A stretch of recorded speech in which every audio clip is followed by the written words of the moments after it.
Vapor intrusion.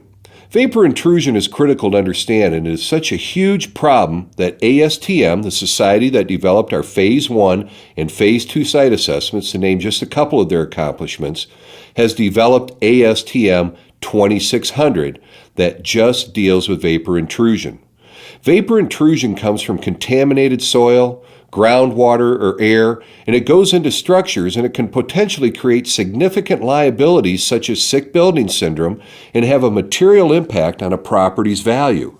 Vapor intrusion is a concern for not only property owners, but purchasers and those that can perform services that could cause vapor intrusion, such as contractors. What I like about vapor intrusion is that when you go in and assist a business to manage their environmental exposures, the majority of the time they'll tell you they do not have any environmental exposures in their operations.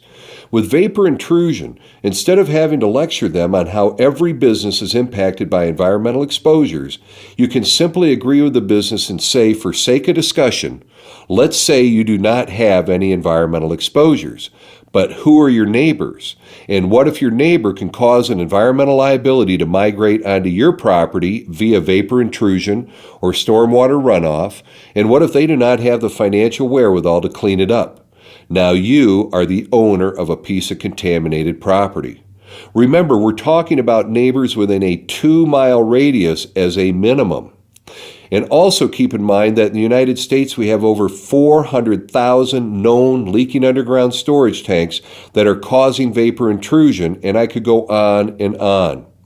Environmental liabilities created by neighbors is a major environmental exposure for any business, and obviously the professionals at ASTM support this statement with ASTM 2600. Environmental liability insurance can be used to transfer this exposure for businesses. In your Environmental Strategist Certification Manual, I share with you a website called EnviroMapper. And if you go to this website and type in a search for a business based upon street address, city, county, parish, state, and your marketing territory, it will list for you all businesses in your search area that can have an impact upon air, water, and land. This is a great resource to use to prospect for your environmental strategist services, because these businesses are being identified as having an impact upon the environment due to their operations, and it's clear if they're required to meet environmental regulation in order to operate, they have an identified environmental exposure. And as with any business that wants to compete in today's business environment, they need to make sure they are properly managing and transferring their environmental exposures.